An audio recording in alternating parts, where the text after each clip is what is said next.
Hallelujah hallelujah. धन्यवाद प्रभू येशू. धन्यवाद हे प्रभू येशू, हे प्रभू आम्ही तुला धन्यवाद देतो. आम्ही तुला धन्यवाद आम्ही तुला उंचावितो. आम्ही तुझी स्तुती करतो. तू राजांचा राजा आहे, प्रभूंचा प्रभू आहे. तू आमचा उत्तम असा मेंढपाळ आहे. आम्ही तुझी प्यारी मेंढरे आहोत. तुझा आमची आशा, तुझा आमचा विश्वास. Hallelujah hallelujah. प्रभूचे आगमन व जागृतीची आवश्यकता. हालेलुया. तेसलोनिकाला पहिले पत्र अध्याय 5:1 पासून काय आहे? प्रभूचे आगमन व जागृतीची आवश्यकता. प्रभूचे आगमन म्हणजे भरपूर प्रभू येशू येणार आहे. आमेन. हालेलुया. हालेलुया. प्रभू येशू येणार आहे म्हणून कसं राहायचंय? जागृत राहायचंय.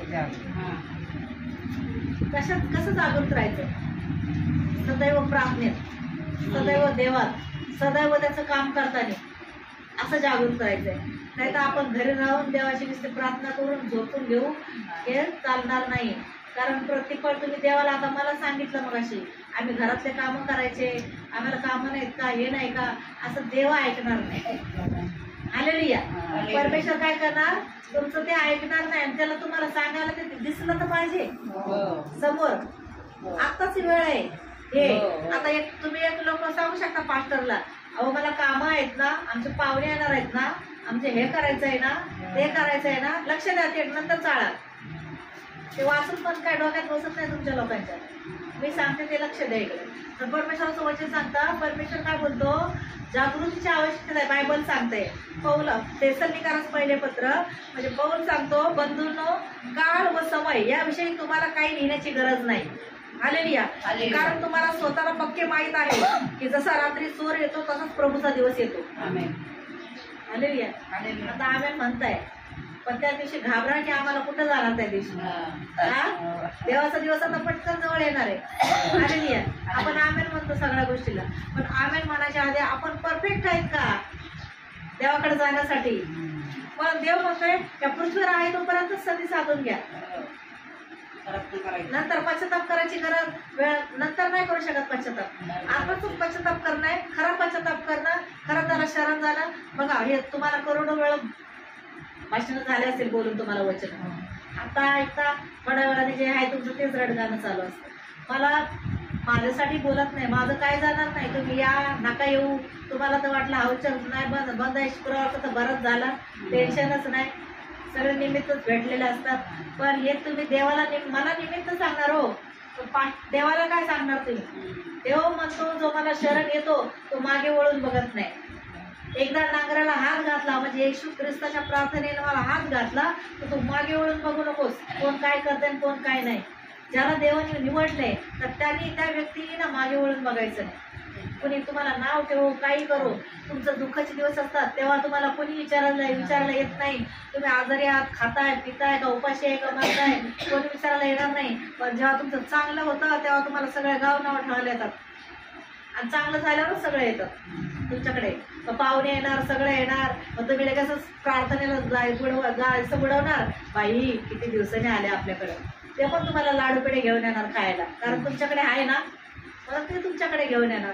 तुम्ही आजारी असा, दुःखात असा, कर्जात असा, टेन्शनमध्ये असा, तर ते लोक येणार नाही. पण जर येशूच्या मार्गामध्ये तुम्ही टिकून आहात, त्याला आवडेल असं वागताय, त्याला वेळ देताय, त्याचं काम करताय, तर देव म्हणतो मी तुम्हाला सगळं द्यायला समर्थ आहे. कारण इर्मा कालचं पण तुम्हाला वचन दिलं, इर्मा 19:11 पण परमेश्वर म्हणतो मी तुमच्यासाठी खूप मोठे संकल्प आखलेले आहेत, खूप मोठ्या योजना आखलेल्या आहेत. त्या तुमच्या कशाच्या आहेत? तुमच्या अनिष्टाच्या नाहीत, तुमचं वाईट असं नाहीये, तर तुमच्या हिताचं आहे असं परमेश्वर बोलत आहे. आणि तुम्हाला भावी सुस्थिती म्हणजे आता येणारे दिवस त्याच्यासाठी देवाने चांगल्या योजना आपण ठेवलेल्या आहेत जे तुम्हाला माहित नाहीत. तर तुम्हाला माहिती असल्याच पाहिजेत की बायबलमध्ये सांगितलंय की तुमच्यासाठी मी योजना आखून ठेवल्यात. पण तरी पण तुम्हाला हे बायबल सांगतं, बायबलद्वारे म्हणजे परमेश्वर सांगतो, त्याच्यावर तुम्ही विश्वास ठेवत नाहीत. आणि कुठला बाबा काय सांगायला लागला, थोडी बाजूवाली काय सांगायला लागली, अरे तिकडे लय मोठा बाबा आलाय, तो असं असं खरं खरं सांगतो, त्याच्याकडे तुमचे विश्वास येतो. पण बायबलवर तुम्ही विश्वास ठेवत नाही. Hallelujah, hallelujah. प्रभूचा दिवस कसा येणार? रात्री चोर येतो तसा प्रभूचा दिवस येतो. चोर अचानक घरफोडी करायला येतो. तुम्हाला माहित असते आता चोर येणार आहे, तर तुम्ही सगळं दरोडा इकडे लपून तिकडे लपून ठेवला असं. पण आज लपूनच ठेवलेला असला, चोर आला फाशी बिंदूक लावले तर काढ आपल्या लगेच देऊन टाकणार तुम्ही. एवढी वर्षाची कमाई मेहनत केलेली सगळी वाया. पण देवाकडे तुमच्या जवळ इथं काही नसलं, पण स्वर्गामध्ये जे देताय तुम्ही पेरताय, स्वर्गासाठी काय करता, स्वर्गातल्या देवाच्या कार्यासाठी जे काही करताय, तर ती बँक आहे तुमची मजबूत, आणि त्याच्यामध्ये तुमचे पैसे डबल टेबल होतात आणि ते वापस येतात तुम्हाला संकटाच्या काळी. म्हणून देव म्हणतो तुम्हाला लोन काढायची गरज लागणार नाही, तुम्हाला कर्ज करायची गरज लागणार नाही, तुम्ही इतरांना उसने द्याल पण तुम्हाला उसने घ्यायची गरज लागणार नाही. बायबल मध्ये एकूण एक वचन सत्य आहे, पण आपण तसं वागत नाही, म्हणून आपल्याला कर्ज काढायला लागतात, म्हणून आपल्याला लोन काढायला लागतं, म्हणून आपल्याला लोक आपल्याला भिका मागायला लागतात. मी देवाला म्हणले मी कुणाला भीक मागणार नाही, मी कुणाला लोन मागणार नाही, मी कुणाला कर्ज मागणार नाही. तुझं काम आहे तू करून घे, तू आहे, मी तुझी लेक आहे, मी तुझा आश्रय धरलाय, मला लजित फजित नको होऊ देऊ, मला घर द्यायचं काम तुझं आहे, मला खायला द्यायचं काम तुझं आहे, मला कपडे द्यायचं काम तुझं आहे, मला मेंढरं द्यायचं काम तुझं आहे. फक्त मला चांगलं वागायचं आहे आणि मला चांगलं राहायचं आहे, मला आवडेल, तुला आवडेल असं. आणि मी ते चुकीचे वागत असेल तर मला तू बनव, तुला जशी पाहिजे. मी स्वतःला नाही बनवू शकत, पण तू मला तुला जसं पाहिजे तसं बनव, आणि परमेश्वर मग द्यायला सगळं समजतं. Hallelujah, hallelujah. तर परमेश्वराचं वचन सांगतं देवाचा दिवस कसा येणार आहे, चोरासारखा अचानक. मग काय कर, कुठे गेला माझा गुरु, कुठे गेला माझा धार्मिक, कुठे गेली माझी रुपाली, कुठे गेला माझं स्वाती. अरे स्वाती, रुपाली, गुरु, दर्शन हे सर्वांना बाईनी खसकटून प्रार्थनेत घेऊन आलं पाहिजे. ऐकत नाही तर मग आपण पण त्यांचं ऐकायचं नाही, त्यांनी आपल्याला दाबून टाकलं नाही पाहिजे, आपण त्यांना दाबलं पाहिजे. काय तुमच्या घरच्यांपर्यंत आम्हाला गरज गेली नाही पाहिजे बोलायला. तुमची आई कुठे आहे, तुमच्या आईचा फोनच उचलत नाही, अहो तिला कामं असतात ना, मग ती कशी येणार. हे असे तुमच्या घरातले बोलणार ना, तर माझ्या माती नाही तर तुमच्या माती पाप लागले मोठं, तुमच्या घरातल्यांच्या माती लागणार नाही. त्या ज्या निवडलेल्या आहेत ना देवानी, त्यांच्या माती पाप लागण. तुम्ही प्रार्थनेला या किती वर्ष, पण तुमच्या घरातले जर पास्टर लोकांना बोलतायत ना, तर तुमच्या माती पाप लागणार आणि तुम्ही कुठं जाणार, ह्याचा निर्णय तुम्ही घ्यायचा. हालेलुया. परमेश्वराचं वचन सांगता चोराचा दिवस, चोराप्रमाणे येशू येणार, परमेश्वराचा दिवस येणार. आणि हालेलुया, शांती आहे, निर्भय आहे असे ते म्हणतात, तेव्हा गरोदर स्त्रीला ज्याप्रमाणे अकस्मात वेदना होतात, त्याचप्रमाणे त्यांचा अकस्मात नाश होतो आणि ते निभावणार नाहीत. जे लोक म्हणतात ना अजून शांती आहे, अजून काय नाहीये, पण अचानक गरोदर बाईला कसे कळा येतात, हा तसं देवाचं राज्य येणार. आणि शांती आहे असे म्हणतात, अजून वेळ आहे, असं काय नाही, असं काय नाही असं म्हणतात, त्यांचा नाश अकस्मात नाश होणार. अचानक तुम्ही बघता इथे अचानक मेले एवढे लोक. अरे तो आता रात्री होता, सकाळी अचानक गेला. आलेली आहे, देवाचं काम करून जातो ना, त्याला स्वर्गाचं राज्य आहे. आलेली आहे, आलेली आहे. आणि ते बंधूजन होत्या दिवसा चोरासारखे तुम्हाला गाठावे, असे तुम्ही अंधारात नाहीये. कारण बंधूजन म्हणजे तुम्हाला सापून ठेवलेलं आहे, देवाचा राज्य कधी पण येईल. तर तुम्ही काय अंधार, तुम्हाला माहित आहे का, माहित नाही काय, बायबल मध्ये सांगून ठेवलं तुम्हाला, आधी सूचना देऊन ठेवलेले आहेत की देवाचं राज्य कधी पण येणार आहे. तुम्ही काय अंधारात नाही आहेत, तर तुम्हाला आजार नाही आहेत की आम्हाला माहितच नव्हतं कधी येणार आहे. पण बायबल सांगते तुम्हाला, तुम्ही अडाणी असलात तरी बायबल पाठ वाचून दाखवतो, ज्याला वाचता येते ते वाचतंय. आलेली घरी जाऊन वाचा. आलेली परमेश्वराचं वचन सांगतो तुम्ही काय आहे, अंधारात नाहीये. आलेली परमेश्वराचं वचन सांगतं, कारण तुम्ही सगळे प्रकाशाची प्रजा व दिवसाची प्रजा आहात, आणि आपण रात्रीचे आणि अंधाराचे नाहीये. आपण रात्रीचे म्हणजे पापातले नाहीयेत, अंधारातले नाहीत, आपण प्रकाशात आहेत. येशू कोण आहे, प्रकाश आहे जो माझ्याकडे येतो. Hallelujah, hallelujah. योहानाचा शुभवर्तमान अध्याय 8 वचन 12 सांगतं काय आहे. हालेलुया. योहानाचा शुभवर्तमान अध्याय 8 वचन 12, जो मला अनुसरतो तो अंधारात चालणार नाही, तर त्याच्याजवळ जीवनाचा प्रकाश राहील. योहान अध्याय 8 वचन 12. Hallelujah, hallelujah. हा, येशू कोण आहे, मीच जगाचा प्रकाश आहे. येशू काय म्हटलंय, येशू देव आहे, देवाचा पुत्र आहे, म्हणून म्हणतोय ना तो. काय म्हणतो, मीच जगाचा प्रकाश आहे. कोण, येशू. मीच जगाचा प्रकाश आहे, जो मला अनुसरतो तो अंधारात चालणार नाही. ज्याने देवाला जाणले, जो देवाकडे जातो, तो कधी पापाच्या अंधारात जाणार नाही. की त्याला माहितीये की मला माणूस नसेल बघत पण मला देव बघतो. हालेलुया. आणि तर त्याच्याजवळ काय राहील, जो देवाकडे आहे त्याच्याजवळ काय राहील, जीवनाचा प्रकाश राहील. तो प्रकाशातच चालणार, पापाच्या अंधारात चालणार नाही. हालेलुया. हालेलुया. तो परमेश्वर कोण आहे, येशू कोण आहे, प्रकाश आहे. तर आपण प्रकाशाची प्रजा आहे. आपण कशाची, प्रकाशाची प्रजा आहे. आपण अंधाराची नाही आहे. प्रकाश म्हणजे येशूचा आहे आणि अंधार म्हणजे सैतानाचा आहे. अंधारात म्हणजे अंधाराची कामे, रात्रीचे पाप करतात लोक अंधारात, दिवसाचेही करतात, असं काही नाहीये. पण आपण देवाच्या पापाच्या अंधारातून देवाच्या दिव्य प्रकाशात आलेलो आहोत. अंधार आणि दिवस हे देवाने बनवले. हा, अंधाराला पाप नाहीये. पाप करतात ते अंधारांमध्ये, कशाच्या, पापाच्या अंधारात आहे असं म्हटलं गेलेलं आहे. म्हणून प्रत्येकाने काय करा, लवकरात लवकर, वेळ प्रभूचं आगमन कधी पण येणार आहे. तुम्हाला मजाक वाटते का मी हे वचन बायबल खोटं बोलतं का? म्हणजे हे नेहमी तुम्हाला वचन सांगते आणि नेहमी तुम्ही ते ऐकून नाही ऐकल्याने वागताय, पुन्हा जसाला तसंच. म्हणजे काही वेळ लागले का मला? बायबल जे बायबल आहे परमेश्वराने बनवले, किती 6000 वर्षापूर्वीचं बायबल आहे. हा, आणि परमेश्वराची पवित्र आत्मा दगडाच्या मुखातून निघणाऱ्या वचनाने हे परमेश्वराचं वचन आहे. म्हणजे तुम्हाला हे काय म्हणजे मजाक वाटते का, खोटं वाटते? सांगते तुम्हाला जर आम्ही प्रार्थनेला बोलवतो त्याच्यात तुम्हाला राग येतात, तुमच्या तोंडात प्रबोधल्याने होतात, प्रार्थना बोलले यायचं. नाही मला वेळच नव्हता, मला असंच झालं, मला कामच मिळालं, मला असंच झालं. ते असे तुम्ही म्हणता तर तुमचे लोक अंधार नाही जाणार जायला, तुमच्या घरातले परिवार नाही जाणार, त्यांना जळू द्यायचं. तुम्हाला प्रेम असेल तर तुम्ही पहिल्या प्रकाशात धावा. तुम्ही प्रकाशात धावा नाही काय, तुम्ही प्रकाशात धावा ना. तुम्ही अंधारात काय चाललंय, त्रास पडताय. तुम्हाला नेहमी बोलते, नेहमी ह्या बाजूने ऐकताय, ह्याकडून सोडून देताय. अरे उठा, ही बॅगा उचलाय, झोपत्याने निघा. आणि तुम्ही जर काम करू नये, देवाच्या कार्याला वेळ देताय ना, तर तुम्हाला अशी गरज लागणार नाही असे कोण खतूस करायची. तुम्हाला देव प्रकाशात आणलेलं आहे त्याने, आणि तुम्ही देवाची लाडकी मुलगी आहे. तुम्हाला देवाची झोळी भरून द्या, कमी पडेल इतकं देईन देव. 5 भाकरी 5 रुपये असे काढताय, कोणाला देताय तरी हाय त्याच्यात, पण लेकाला नाही द्यायचं. काय लेक देवाला नाही मानत, घे बाबा, जे देवाला मानतो ना त्याला. देवाला मानतो म्हणजे देवाच्या कार्यासाठी करा. आता लोकांना वाटत सुटायचं नाही. देवाला मानतो म्हणून कोणी येऊन धडे येईल तुमच्याकडे, ए बाई मला दे 100 रुपये, तिला नाही द्यायचे.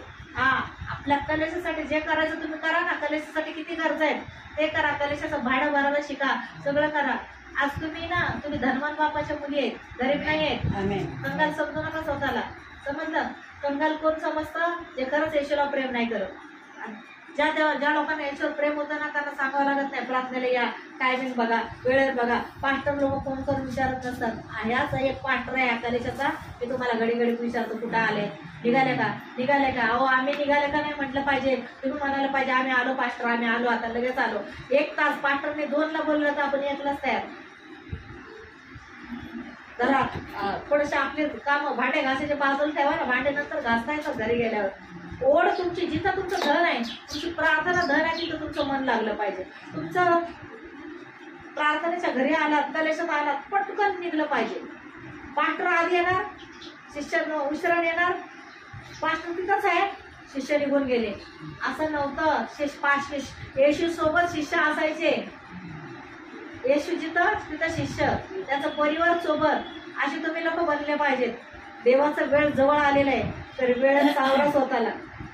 ह्या कानाने वचन ऐकायचं. बाहेर सैतान बसलेलाच आहे, सगळं सैतानाच्या हातात सैतान असा हात करतो, त्याच्या हातात हात देतात चालतात म्हणून सगळं म्हणत. ते नका चालू. जिथं परमेश्वराच्या विरोधात केली जाणारी गोष्ट आहे तिथं नफरत करा. जे देवाला आपल्या नाकारतात त्या लोकांचा सन्मान करू नका. मग आपला लेक असू दे, आपला नवरा असू दे, आपली बायको असू दे, आपली मुलं असू दे, त्यांना सांगून पण जर आपल्या येशूला नाकारतात तर मूर्ती ज्या दगडामध्ये त्याला मान्य नाव हे करतात, त्यांना सन्मान नाही करायचं. ते देवाला शरण जा खऱ्या रीतीने, तर देव तुमच्या जीवनात कार्य करेल. लेकरं बाळ हे काय, जे आपले लेकरं आहेत त्यांच्यासाठी प्रार्थना करा. पण असं नाही तुम्ही घरी राहणार आणि तुम्ही प्रार्थना करत बसणार घरी राहून त्यांचे कामं, ते देवाला आवडणार नाही. देव म्हणाले यांना निवडले कशासाठी, करतात काय, मग कसे आशीर्वाद मिळणार? करोडो वर्ष तुम्ही 100 वर्ष कामच करत राहणार आयुष्यभर. ते पुरवणं होणार आहे, पिटणार आहे तुमच्यासाठी पैसे, असे पिटणार आहेत का? 500-600 रुपयाचे समजा तुम्ही विकता काय, तुमचं एवढं कर्ज चाललं फिटणार आहे का? आणि ते शरण करते ते चला बाबा 10-11 वाजता ते होतंय विकून, पण त्याच्यानंतर तुम्ही तो वेळ तो देवाला दिला पुढचा, खाणं पिणं सगळं तो बघेल पुढचं. चल मला देव खाणं दे, मला चल देव दे, आता चल मी निघले, माझं थोडंसं काम केलं, आता मी देवाचं काम करायला चालले. त्याच्यामध्ये देव खुश होता, देव सर्व काही द्यायला समजतं. Hallelujah, hallelujah. हालेलुया. आता मी तुमच्यासाठी आजही बघा, ज्या आजारी आहेत त्या भागावर आजाराच्या भागावर हात ठेवा, तिथे हात ठेवणं शक्य नसेल तुमच्या छातीवर हात ठेवा आणि परमेश्वर तुमच्या जीवनात कार्य करेल. ओ राबाला माशी किरा बाला नामा कल निशांदरा बाला बाला रे सिंदे रे रे बाला ना रे खीला बाला बाला बाला. धन्यवाद परमेश्वर पिता. या क्षणाला परमेश्वर येशूच्या नावामध्ये प्रभू सर्व काही शक्य आहे. आंधळे पावलावर चांगले चालल्यावर तुमच्या बोलल्यावर दैराणा शरण शक्य मध्यमच्या बुद्धीला स्पर्श होऊन मेलेले जिवंत अद्भुत प्रेम जादूपणा तंत्र मंत्र करण्याची दुष्ट आत्मा निघून जाऊ. या क्षणाला मध्यमच्या बुद्धीला स्पर्श हो. त्यांचे गुडघे दुखी आहेत, कमर दुखी आहे, पोट दुखी आहे, येशूनात निघून झालेले आहे. मिळवा येशूनात नष्ट झालेला आहे. दमा येशूनात नष्ट झालेला आहे. Blood pressure, HIV, diabetes, cancer येशूनात निघून झालेले. कॅन्सरच्या गाठी येशूनात धमकावते, त्या नष्ट होते येशूच्या नावाने. HIV नष्ट झालेले आहे. धन्यवाद. या क्षणाला प्रार्थना मागते ज्यांच्या लिव्हरला सुद्धा येशूच्या नावात लिव्हरची सूज निघून गेलेली आहे. ज्यांच्या थायरॉइडच्या गाठी आहेत येशूच्या नावात त्या नष्ट झालेल्या आहेत. धन्यवाद परमेश्वर पिता. ज्यांच्यावर भांडण्यात प्रभूची शांती त्यांच्या घरामध्ये उतरू. ज्यांच्यावर कर्ज आहे कर्ज येशूच्या नावात निघून झालेले आहे. ज्यांच्या धंद्यामध्ये बरकत नाही त्या परमेश्वराची बरकत त्या धंद्यामध्ये येत आहे. तुम्ही ज्या कामात हात घालाल परमेश्वर तुम्हाला बरकत देईल. परमेश्वराच्या नावाला दिली आपण तू सर्व आशीर्वाद नाव पाठवेल. परमेश्वर अनुवाद 28 सर्व आशिष हे सर्वांच्या जीवनात क्लेम करते, रिसिव्ह करते आणि पिता सर्वांच्या जीवनात रिसिव्ह पवित्र आत्माचा उपस्थिती उतरू दे, पवित्र आत्माचा अभिषेक उतरू दे, स्वर्गीय शांती उतरू दे. पिता परमेश्वर धन्यवाद देतो प्रभू परमेश्वर. या क्षणाला जी प्रार्थना केलेली आहे ती स्वर्गात येशूच्या मान्य केली म्हणून मी धन्यवाद देते. प्रभू आज्ञा करणारी मी आहे पण कार्य करणार तू आहेस. मला विश्वास आहे माझी प्रार्थना तू ऐकलेली आणि सर्व निरोगी झाले असा मी विश्वास करते. सर्वांचे प्रभू बिझनेस वाढले म्हणून मी धन्यवाद देते प्रभू परमेश्वर. या 2025 मध्ये प्रभू परमेश्वर एकही व्यक्ती कर्जबाजारी राहणार नाही, सर्व कर्जमुक्त झालेले आहेत असं मी विश्वासाने भविष्यवाणी करते येशूच्या नावात. आणि सर्वांना ज्यांना घर नाही स्वतःचं त्यांना ज्यांच्या घरामध्ये आर्थिक परिस्थितीला प्रॉब्लेम आहे त्याची परिस्थिती दूर झालेली आहे आणि ह्या 2025 मध्ये 1-2 महिन्यामध्ये सर्वांना येशूच्या नावात घर मिळत आहे. जशी भक्ती करत त्यांना परमेश्वर कसं देत आहे असं मी विश्वासाने भविष्यवाणी करते. पिता आज्ञा करणारी मी आहे पण कार्य करणार. माझी प्रार्थना तू ऐकलेली आहे आणि माझा विश्वास आहे जे बोलले ते घडले आणि मागितले ते मिळाले असं मी विश्वासाने प्रार्थना करते. माझी प्रार्थना स्वर्गात येशूच्या नावात त्याने मान्य केले. धन्यवाद. आमेन आमेन आमेन. Thank you Lord, thank you Jesus, thank you Holy Spirit. या क्षणाला यूट्यूब चॅनलवर माझं वचन आहे. प्रत्येकाने वचन सबस्क्राईब करा, इतर लोकांना वचन शेअर करा, सबस्क्राईब करा आणि ज्या आजारी लोक आहेत त्यांच्यासाठी प्रार्थना केली जाते ती प्रार्थनेत भाग घ्या विश्वासाने. आमचा पत्ता आहे विद्याविहार ईस्ट सायलीला हॉल 2nd फ्लोअर राजावाडी हॉस्पिटलच्या समोर. संध्याकाळी रविवारी संध्याकाळी 5 ते 7:30 8पर्यंत प्रार्थना चालते. तुम्ही तिथे या, प्रभू येशूच्या प्रेमाचा अनुभव घ्या. लाभ असाल तर तुम्ही तिकडे प्रार्थनेला जात नसाल तर तिथे प्रार्थनेमध्ये जा, कारण येशू प्रभू जिवंत परमेश्वर आहे. तो न्याय करण्यासाठी येणार आहे आणि तो तुमच्यावर प्रेम करतो. त्याची इच्छा आहे की गुणाचा नाश होऊ नये, तर तुम्ही या आणि येशूच्या प्रेमाचा अनुभव घ्या. हालेलुया. Praise the Lord. God bless you. प्रभू येशूची शांती तुम्हाला असेल.